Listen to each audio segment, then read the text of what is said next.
Thank you for joining us today. My name is Estrella Carmona, and I am a County Engagement Specialist with the University of Missouri Extension. I am working with Mark Evans on conducting this, and he has just joined us. So he'll be joining us very shortly. We have done candidate forums in the past, and so we do feel we are getting better at it, but we're still not perfect, so please bear with us. We do feel that this is an important opportunity for candidates to speak to the public, especially since COVID-19 has not allowed us to really meet in person and in large groups, that this was the best alternative for us to utilize. Okay, so tonight's virtual candidate forum focuses on candidates for the upcoming local election of April 6th. The first part of the forum starts at 6 p.m., which now we've gone a little bit over, but no big deal. It concerns the Ward 1 seat of St. Genevieve Board of Aldermen with Amy Dobbs and Susie Johnson as candidates. Mark, do you want to say hi and just introduce yourself really quick? Hi, I'm Mark Evans. I'm Genevieve Herald editor. All right, well, we're ready to get started, Mark. Our introduction, we will have Amy take 1 to 2 minutes and introduce herself. Hi, I'm Amy Dobbs. I'm 39 years old. I've lived in St. Genevieve for 17 years in the house I'm in now. I have 4 kids. I drive a school bus for Fallert. I also own and operate my own cleaning service company, Dobbs Sisters LLC. I love St. Genevieve. We made our home here because we have a great school district. I love the people here. They're nice, they're welcoming, and I just want to see some improvements in my ward. So that's why I'm running up against Susan. Thank you. Susie, it is your turn. Thanks. Hi, my name's Susie Johnson. I do want to thank the organizers and moderators for hosting this evening. I grew up in St. Genevieve County. My family moved here when I was in the 2nd grade, and I attended St. Genevieve High School and Southeast Missouri State University. I moved back to the county about 10 years ago, and I've been married to my husband, Carl Kinski, for about 3 years. Currently working as a deputy court clerk for the St. Genevieve County Circuit Clerk's Office, and been on the Board of Aldermen now for 2 years, and have been involved as the aldermanic liaison for the Tourism Tax Commission. I'm also the aldermanic rep for the Tourism Advisory Council, also involved in the Foundation for the Restoration of St. Genevieve. I'm a board member for the last year or so. Have worked with the French Heritage Festival Committee for several years, and I'm also on the St. Gen R2 Long Range Facility Planning Committee member.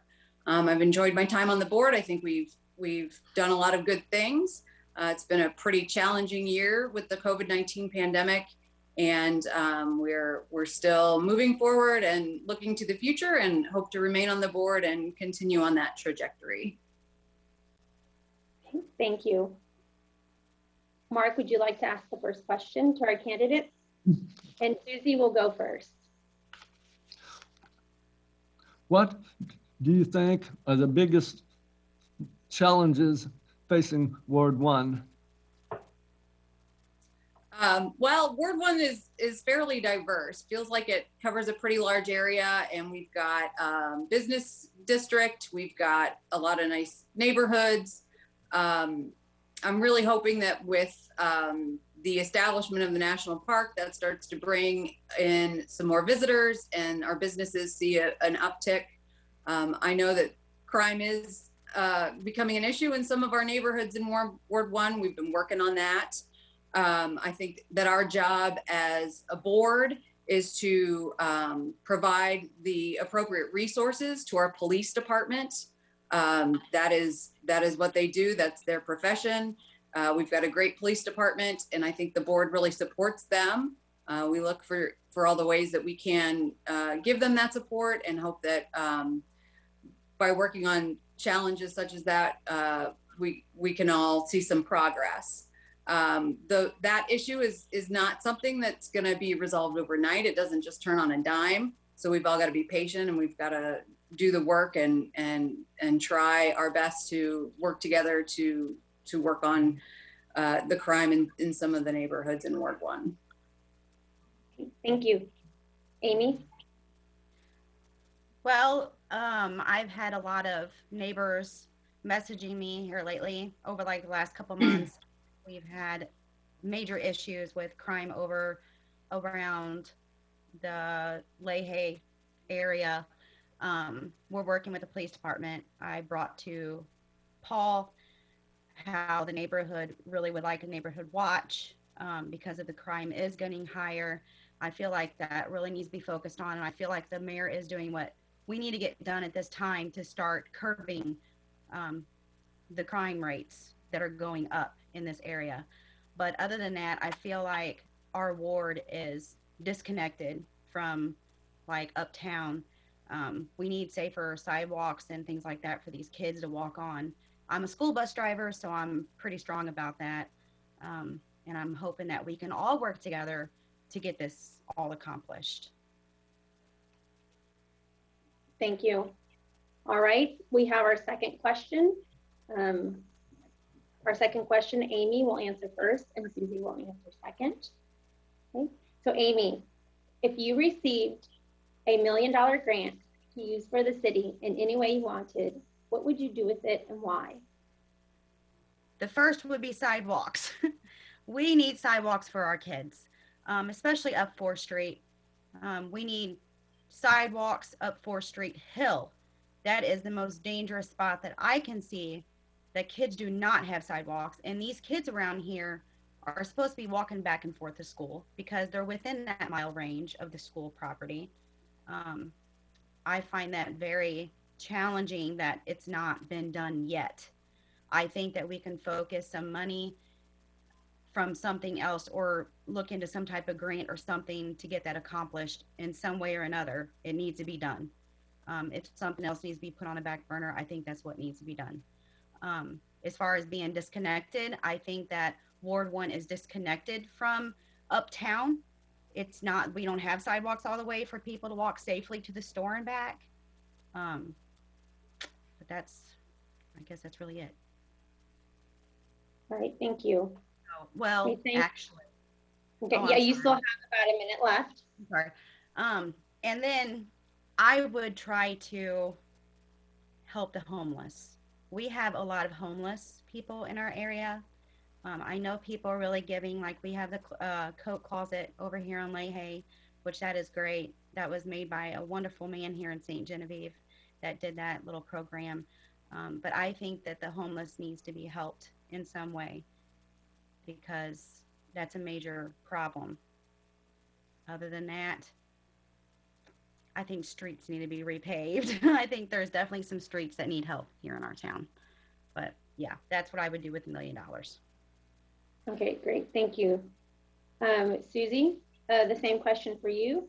If you received a $1 million grant to use for the city in any way you wanted, what would you do with it and why?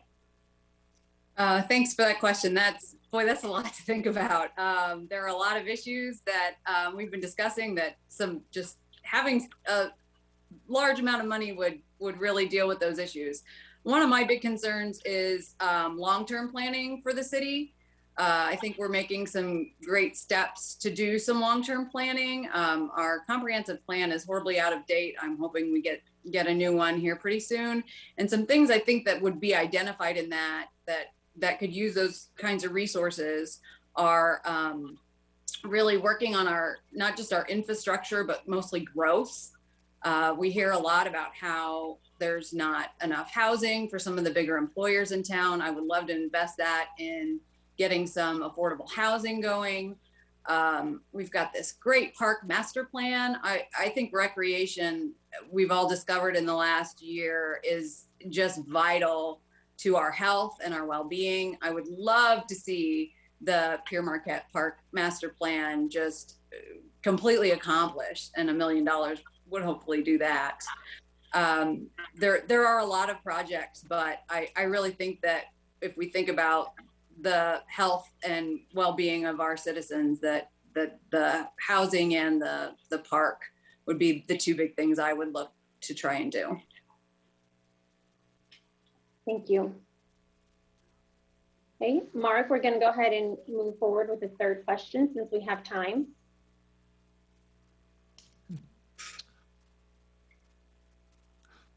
What do you feel is, whoops.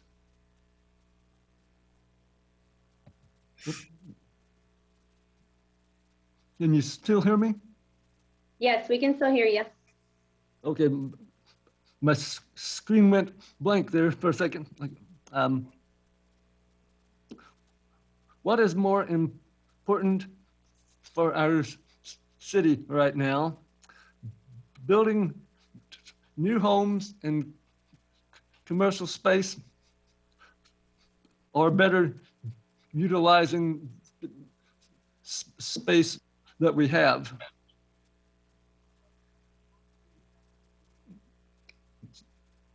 Who goes first this time? Susie goes first. Okay. Thank you. Well, I think that it's important to utilize the space we have now. We're seeing a lot of folks rehabbing homes. Just today, I was talking to someone about a new neighbor who is gutting a house and moved from St. Louis, and I think that's great to continue with the restoration and upkeep of what we already have. But I feel like in order to move forward, we do need to focus on developing new infrastructure and building more homes. I just don't think that we can stay as a city of the same size. There's a lot of opportunity for growth. The employers definitely want to start attracting more people from outside the community because they're having trouble finding enough employees in some sectors. And so I think we need more housing and more businesses, and that's gonna make life better on everybody. It's gonna mean more tax revenue. It's gonna mean more opportunities for jobs, and I really think that growth is the way to go. We can't neglect what we already have, of course, but we do need to start looking into expanding and adding more opportunity. Thank you. Amy, same question. If you'd like for it to be repeated, we can do that for you. No, I got it. I do agree with Susie in the aspect that we do need to maintain what we have, but we also need to grow. I think the city of St. Genevieve, I think most people here do want growth. They're talking about it all the time online. I also think the housing is a major issue. We've got people online that are asking for rentals every day, and we just don't have the housing. So that we definitely need growth in that. But also we need to maintain what we currently have, because a lot of these homes are old, they're outdated. They need to be kept up. And I see a lot of deteriorating homes and buildings. Other than that, growth is good, and we need it. We need it in St. Gen, so people quit going out of town to do things. All right, great. So we do have one final opportunity for both of you to share some final thoughts, maybe something that we didn't cover that you are passionate about or would like for the public to know about you that maybe wasn't brought up in the introduction. And then Amy, you go first this time. I am very passionate about parks. I've been serving on the St. Genevieve Park Board for a little while now. I really enjoy it. Something that has always been in my family for years has been like stream team cleanup. We go around different streams, we do parks, we do all kinds of stuff, and we clean up areas. I'm very passionate about the earth being clean. I don't like trash being thrown all over. We all have to live here. So that's one thing that I really enjoy to do. My family enjoys it too. So I like growth. mainly with the parks and stuff that we've been working on the master plan. That's going to be awesome when it's finished. I'm hoping that it does all get finished in the next several years. Other than that, that's what I'm passionate about, and working together with people. I love working together with people. I'm a people person, so I get out and about a lot and meet new people, and I just get along with people. I don't know. It's just the way I am. So that's it. Thank you, Amy. Susie, any final thoughts? You have Thanks. 2 minutes. Thank you. So as I said, I'm finishing up my first term on the Board of Aldermen, and especially with the pandemic, it's been a really interesting last year. I feel like the board over the last year has really overcome a lot of challenges. It's been interesting as we had our previous city administrator retire. We brought a new city administrator on board. Doing all of that in the middle of a pandemic was difficult, but I think that everything has worked out really well. The city staff really works hard, and I feel like the current board has a good relationship, not just among each other, but also with the city staff. So I really would like to continue to work with our city staff and see what else we can do in the future to promote growth and to continue to encourage increased communication. In this age of social media, it is sometimes very difficult to get out facts and the truth and make sure everyone understands what exactly is going on at City Hall and what the Board of Aldermen are doing and voting on.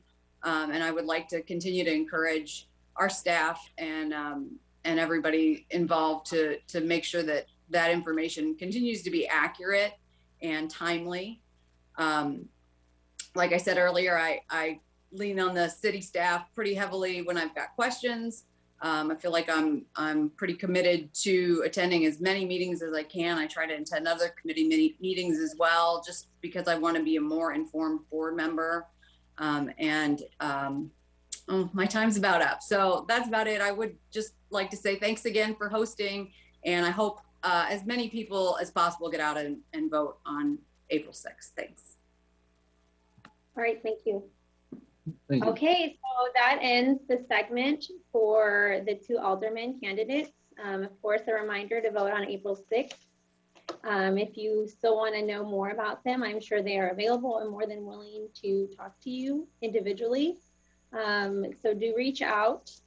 The second part of the forum concerns 2 positions for the R2 school board. The 4 candidates are Jamie Nagar-Ballou, David Bova, Gary Diesel, and Lawrence Hoff. And I see he goes by Larry. Yes. Do you prefer Larry? Yes, I do. Thank you. Okay. All right. Thank you for that. Okay. This is very similar to the first segment, in which we will have all of you do a maximum of 2-minute introduction about yourself, to tell the folks about why you're running, a little bit about who you are. I do have the orders here, and I will just go ahead and prompt you when it's your turn to speak. The first person to speak is Jamie. So Jamie, can you introduce yourself and tell the public a little bit more about yourself? Sure. Hello, my name is Jamie Nagar-Ballou. I was born and raised in St. Genevieve by my parents, Ed and Doris Nagar, along with my sisters Janice Nicholson and Jennifer Ware. I graduated from Valley in 2003. After high school, I attended Southeast Missouri State University, where I earned my Bachelor's of Science degree in Business Administration with an emphasis in accounting. In 2007, I moved back to St. Gen to start my career as an accountant at Citizens Electric. In 2008, I married my husband, Matt Ballou, who is a detective for the St. Genevieve County Sheriff's Office. Matt and I have one son, Daniel, who is a 2nd grader at St. Gen Elementary. I have worked as an accountant at Citizens Electric for the past 14 years.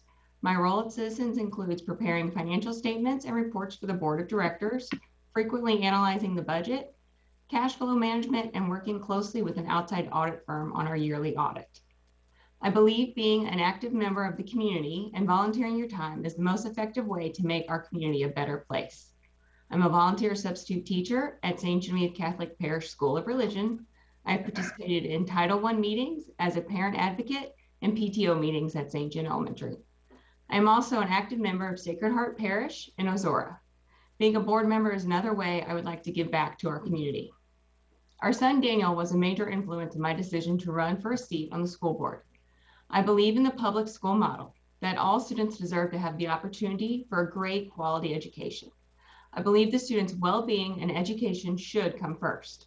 As a board member, I will help ensure all students receive an equal opportunity to have that quality education. With Daniel attending school, I have a daily hands-on interaction with the school district and a unique perspective as a parent of a current student. I believe this active connection to the district is something board members should have. Thank you. Thank you. Okay, David, you are next. All right, thank you. And thank you to the Herald and the University of Missouri Extension Office for hosting this. Hello, my name is David Bova. I grew up here in St. Genevieve, graduated from St. Genevieve High School in 1990, married my wife Julie in 1997, and we've raised our family here. I have 3 beautiful daughters, 1 beautiful granddaughter. My daughters all graduated from St. Gen High School in 07, 16, and the last one here in 2020. Years ago, when I was at St. Gen Elementary, my grandfather, grandmother, mother all worked over the course of years as custodians at the St. Gen School District.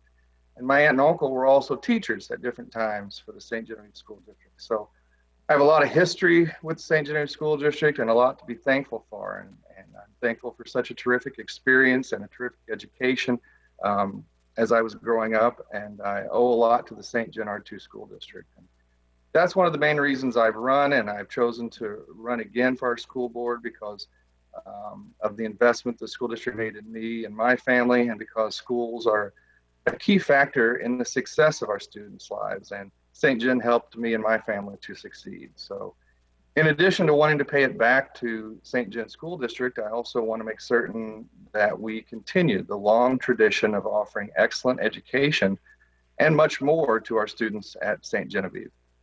I've served on our board now for 9 years to both give back to our district and to help guide it into the future so we can continue that long tradition of strong support and success. We've accomplished many things over the past few years, including 100% APR score, adding a preschool and an alternative school, creating a day program for students in conjunction with Community Counseling Center, and much, much more, all while maintaining one of the lowest tax rates in the region. I thank our administration and our staff and our local community, parents, and local industry for allowing that to happen. And I hope that you'll allow me to continue to be part of the St. Gen R2 board for another 3 years. Thank you. Okay, thank you. Jerry. All right. Good evening, everyone. Thank you, Estrella and Mark, for hosting us tonight. Well, my name growing up was Jerry Hook, but I've been Jerry Diesel for many years. I grew up in Zell. I am the daughter of Dot and Casey Huck. I'm running for the school board because I have a passion for public education and have been involved in it all of my life. I graduated from St. Genevieve High School in 1981. It's really changed since then. That was a long time ago. And I went to University of Missouri in Columbia to study elementary and special education. I was engaged, and my to-be husband accepted a commission with the United States Air Force, Don Diesel. So we were married in 1984 and moved to Sacramento to Mather Air Force Base. And I finished my bachelor's degree and teaching certificate there and began my long career in public education. We had 3 children, and the kids and I marched off to various public school districts for 20 years. I taught in 5 different states, and they attended public school in 5 different states. The youngest one, I think, only had 4 states. But anyway, they and I both learned a lot about public education across our country over those years. And I feel that's an asset that I can bring to the board. Although I've been back in St. Genevieve for quite some time, 16 years, I bring with me that experience as well. So once back here, the kids thrived in St. Gen schools. We truly did shop around quite a bit. We visited many schools in St. Louis County and across the river in Illinois, but truly St. Gen kind of won hands down. Best district that we felt like would be for our children. So we had 2 middle schoolers and a high schooler, and we began again. And I began my career here too. Was in Title I aide for 1 year, was a teacher in grades 5 and 7 for 7 years. And then I was the first assistant principal at the elementary level, and that was at St. Genevieve Elementary for 3 years. Then I was the principal at St. Genevieve Elementary for 5 years. I just retired last year. And although I'm retired from my full-time career, I'm not retired from advocating for public education. Thank you, Jan. Time's up. Okay. Yeah, okay, 10 minutes for closing statements if you want to mention anything else. Okay, Thanks. Thank you. Larry? Yes, my name's Larry Foff. I was born and raised in St. Genevieve County, in Zell area. I'm a St. Genevieve graduate of 1995. I joined the Air Force in 96, did 4 years in the United States Air Force, and actually moved back home. Decided after about 10 years of graduation that I didn't like what I was going to be when I grew up. So I went back to school. I got my paramedic certificate. And just recently, last year, I finished my associates for my paramedic technology degree. So it's been a long trip, but we got there. So I currently work at Ladue Fire Department as a lieutenant paramedic firefighter. Been there for 10 years. I have 3 beautiful children, one actual graduate from 2020. One's a junior, the other one's a junior, and my daughter is in 7th grade. I've been married to my wife for 24 years. So you do the math. We've been high school sweethearts, been together for a long time. So I wanted to join the school board. This is actually going to be my 3rd attempt to get on the school board. I've been a part of my kids' life since day one, trying to help the community grow. The children is the start to help the community and assist in making the community better. I substitute taught at St. Genevieve R2 up until I run for the school board. So I've been in and out of the district assisting one way or another. I was a president of the Bloomsdale PTO plus vice president of the Bloomsdale PTO. So being involved in my kids' lives has always been my #1 priority. And for me to give back to the community and everything, this is just another thing that I can do. Okay, great, on time, thank you. All right, Mark will ask the first question, and David will go first.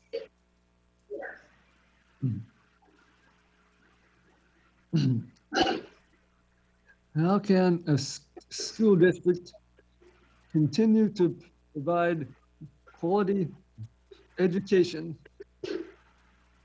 when concerns arise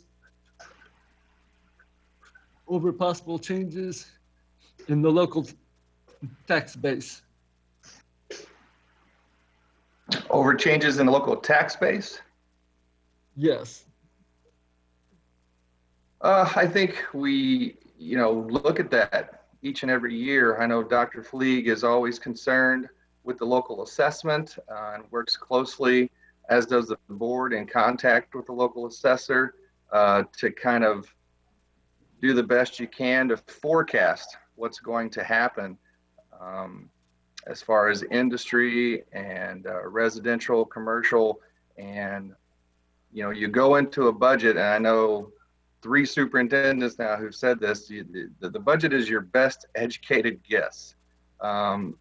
But if we were to look ahead and see a deficit, a significant deficit, I think, you would have to lock down on academics, of course, and push forward with the most important academic programs and try not to, eliminate any programs.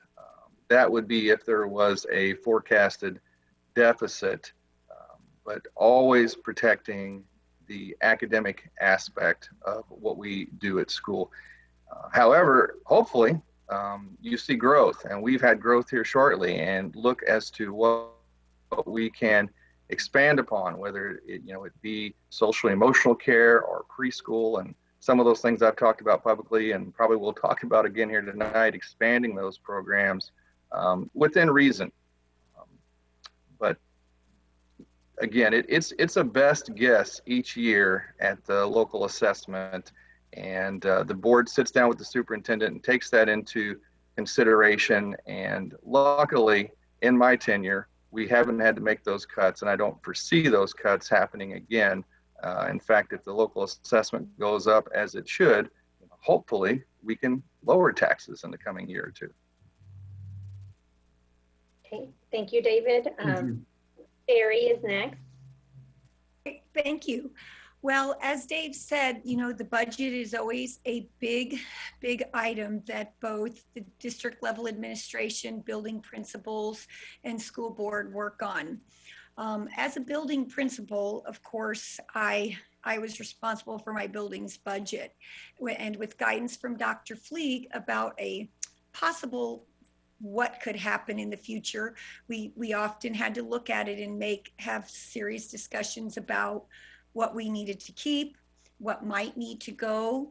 We did needs assessments where we prioritized what was a must and developed action steps for how we could improvise or change or implement, as Dave said, the same quality of programs, but maybe with a little bit less funding. School districts are always, funding is always an issue, you know. When you look at what's going on in the legislative issues right now, Mark's question was about local funding, but of course, that's all a big part of the formula when we look also at our state and federal funding. So you have to kind of look at the big picture and see how you can manage what you need to do.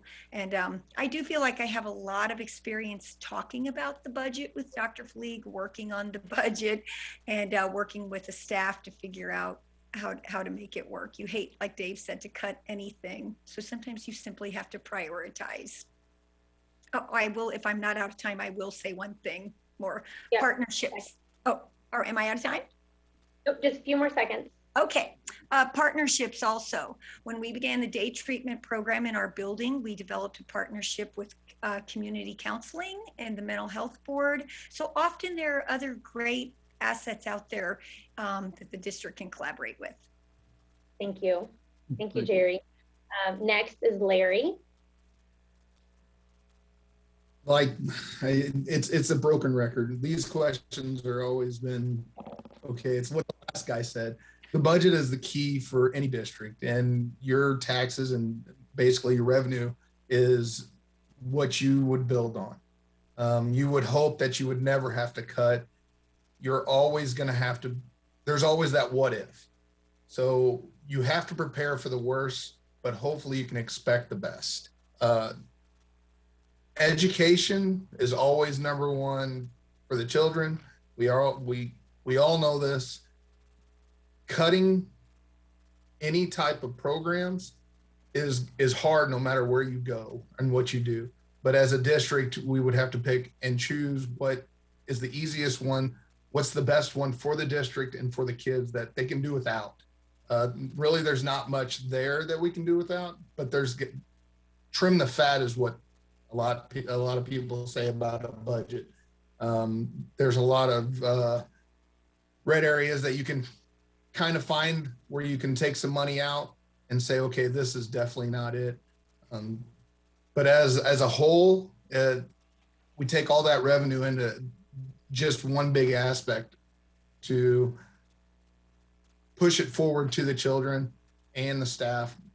The staff alone, I mean, they understand what we need to do. And that's where the building principals and the superintendent and the school board have to work together and get it accomplished. Thank you. And then finally, Jamie, for question 1. Thank you. It definitely starts with the budget. And I think part of that is making sure you have a little bit of padding in your budget in case there's something like this comes up where your tax revenue is not as high. Another part of it is having a bit of a long range plan where you're not just going from one year and then stopping and starting the next year. You want to have a little bit built in there in case something would come up. You don't want to necessarily look for cuts right away. One thing you might want to try looking for would be grants or other opportunities that are out there with the community and other federal or state grants we could look into. If you had to do any cuts, I think you would start reducing a little bit of the expenses where you're not compromising the student's education.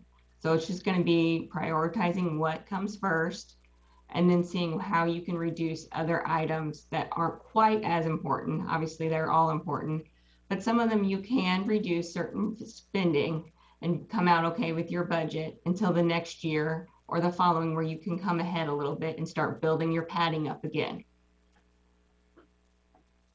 Okay, Thank you. Thank you. All righty, we will move on to question number 2.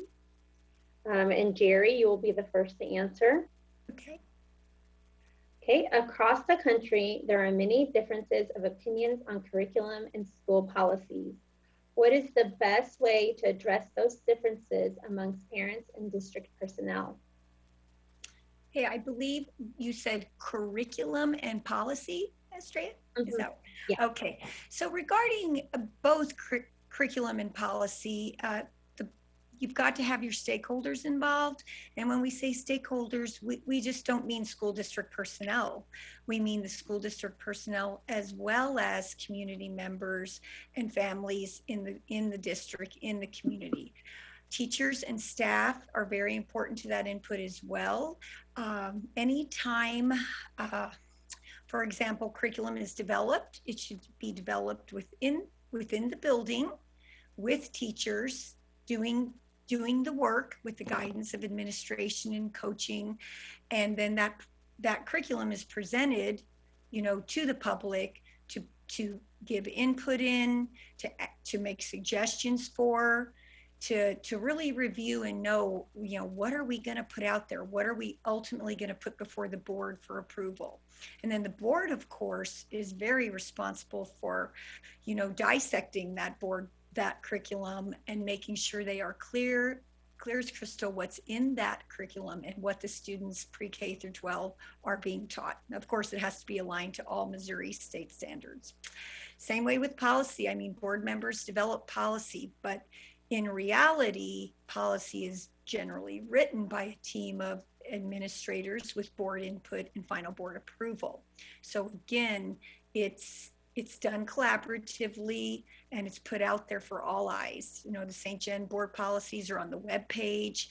They're provided upon request in paper form to anyone who wants them. So it has to be that transparent collection of everyone knowing what's going on and being invited to participate. Thank you. Okay, next, Larry. The curriculum policy really should be established for your community, for your children and your staff. We as a whole, as a board, as the administration, as staff, gather the information from the community and present it to ensure that the children and the staff and everybody that is safe and the education is presented correctly.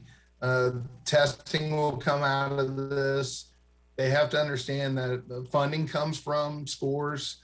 So we can't just throw a curriculum out there saying, okay, everybody passes, we have to push everybody through. So we have to have set rules and goals, what they want, and tiers that they can accomplish and get past to the goal that we need to reach. And then as for the policies are going to be able to keep the staff and the students safe. We can't just throw policies out there and say, okay, we're going to follow this. But we got to have the staff and the administration be able to follow those policies too, and not just say, this is just a piece of paper, we need to abide by it. Now, there is gray areas in some of the policies that we have seen, and that's where the board and the administration comes in and cleans some stuff up if we have to. Okay, thank you. Thank you. Jamie? I think when you're looking at this question, you want to look nationally at what the trends are, but you still need to focus what is important locally and within our state, and not just think you can change things because it's going on somewhere else. It still needs to tie back to our children and our community, and making sure that what we are teaching and the policies we have are accurate and applicable to our students and our community. If you're going to change any of it, I think it needs to truly be a partnership between your teachers and your staff and your community, and then the board as well. Everyone has to be on board to make it work. If you just have one group wanting to change something and the other two groups don't understand why, it's not going to work very well. You have to have everyone together working as a team to make these changes work. So I think that's a big part of it, is everyone working together and understanding why any of these changes need to happen. Thank you. And then David, you're last for this question. Thank you. Curriculum-wise, we have the Missouri Learning Standards that we have to follow. However, this is an opportunity where local input is very valuable. I know the teachers work typically throughout the summer to develop curriculum. It's on a year-by-year basis, which one they're working on, whether it be English, math, or science, or so on. And you do want, as Jerry mentioned, local stakeholders, parents, even some students involved with the staff and teachers to give input and develop that curriculum. I'll put a little dig in for, it'd be nice if curriculum development were funded by the state legislature, since it's required. However, it's not. That would be wonderful. But yeah, all that input needs to go into developing the curriculum, and then of course pass on to the board. And that's one of those, you get a big packet in the mail for those who get elected, and take some time to read through it and go over the questions you have with Dr. Taylor and Dr. Fleeg, and get some answers, and you know, go into the next school year with something that is good for all of our students. As far as policy, that is, you know, one of the primary board roles, developing board policy. Now, a lot of those policies are, you know, they're written by Missouri School Boards Association, and with help from, you know, Missouri Association of Superintendents and things of that nature. A lot of them are standard, but we put our own flavor on them. Sometimes we don't have a policy and we need one, and through the staff, we do develop a policy. A prime example is just, I think 2 years ago, probably 3 years ago is when it started. There was some call within the community for a drug testing policy for our students. There was some support, there was not some support, but the board thought it was something that needed to happen. We moved forward. Dr. Nix and many others got involved at the high school and talked to several schools that had that type policy, consulted with MSBA and many other organizations, and we got that policy put in place. And that is primarily one of the board's main roles. Thank you, David. Thank you. Mark, we just have closing left for everyone to give some final remarks. Maybe you didn't get an opportunity to say something in the introduction. We have 2 minutes. Larry, you are up first. Well, I'm looking forward to hopefully serving the community and school district. I know they work hard. I've talked to a number of them. I would love to see a little bit more communication between staff, all staff, and board members.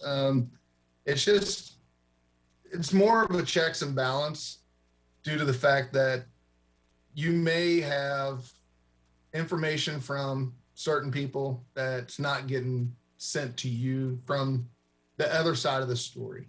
That's one of my things I've heard a lot lately and past couple of years, but we as board members need to represent not only just the school district, but also the community and our staff in general.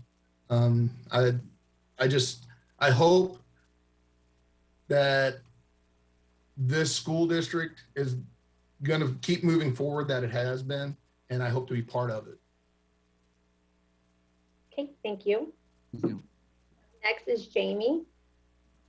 I would like to thank the MU Extension Office and the Herald for hosting the forum. I've taken several steps to prepare myself for being a school board member. I I've attended every school board meeting since deciding to run for a seat. I've also participated in a webinar for school board candidates hosted by the Missouri School Boards Association. I have researched several current bills in the Missouri State Senate and House that would impact our school district if they are passed, including Senate Bill 55 and House Bill 543. I have also completed detailed research on the Missouri School Board Association website about the board's role in leading the district and how I can contribute to the school board and the district as a whole. I believe my strong background in nonprofit and governmental accounting and my in-depth understanding of a budget will be a great asset to the school board. This background will allow me to make sure the board is using the funding we do receive wisely to make the educational needs of all of our students. I also believe having a strong, active relationship with the school district is a must for school board members. My son Daniel's attendance at the St. John Elementary supports this. I also have the unique perspective of being a parent of a current student. I would appreciate your vote on April 6th. Thank you. Thank you, Jamie. David? Again, thanks to the Herald and the University of Missouri Extension for hosting. Thanks to the candidates for participating. This is part of what makes running fun. I don't know if that's the right choice of words, but it is fun. And thank you to the voters who've allowed me to be on the board the past 9 years. I greatly appreciate it and hope it will continue. Over the next few years, I'd like to work with the board on helping our students grow our early childhood program, expand our career technical offerings, and increase our focus on students conquering social, emotional, and academic challenges. Looking ahead to 2022 and beyond, I think those goals can be accomplished if the state and local economy stay on track. I'm hopeful and optimistic, as I spoke to earlier, that while we work to accomplish those goals, we may possibly also be able to roll our tax levy back a little bit if one of our local industries comes on the tax rolls. This is all possible with the right circumstances. And I think with the right board and the right administration, we can do all these things and remain one of the top ranked schools in Missouri with one of the best school facilities around and the best faculty and staff in the state. I hope you'll allow me to continue to be part of that process and part of the St. John R2 School Board by casting your vote for me on April 6th. Anything else that you need to know, I have a Facebook page, and there'll be a profile and an ad in the Herald this week, I think for all of us probably. And that's it. Thank you and good luck, everyone. Thank you, David. Thank you. You too, Dave. Mary, for our final speaker. All You have right. 2 minutes. Again, I want to thank the Herald and the MU Extension Office for this opportunity tonight. I am very, very vested and proud of the St. Genevieve School District. My children thrived there. I'd like to think that over the years, I helped many children thrive as a teacher and administrator. And as Dave said, it doesn't get any better. We truly have a very vested administration, teachers, staff, and school board. So I would just love very much to be a part of it. During my tenure there, I was able to get some things going that I think helped the district and that I'm knowledgeable of, and I feel like that knowledge could continue to grow. During my time at the elementary, we had 3 years perfect 100% APR, which was a big part of the 2017 and 18 AYP. As Dave said, we started a preschool. It was so amazing and it's going strong. Our early childhood program continues to grow, as does our day treatment. And as anybody who knows me knows, near and dear to my heart is the Leader in Me program, which has helped our students find their voice through inclusiveness and appreciating a child's individuality. Those kids are really leaders. So I'm passionate and in the tradition of my grandfather would love to serve on the SGR2 School Board. I'm a volunteer at heart. I'm currently teaching PSR at St. Agnes, and I'm supervising student teachers for SEMO. People keep telling me I'm very bad at being retired. So I just love to be involved in our community. So I would appreciate your vote on April 6th as well. Thanks, everyone. Thank you. All right. Thank you everyone for joining us. We wish you all good luck. A reminder to the folks that are out there, elections are on April 6th. Did I say that right? I think so. April 6th. Yes, that's right. And okay, well that ends our program for tonight. And again, thank you for participating.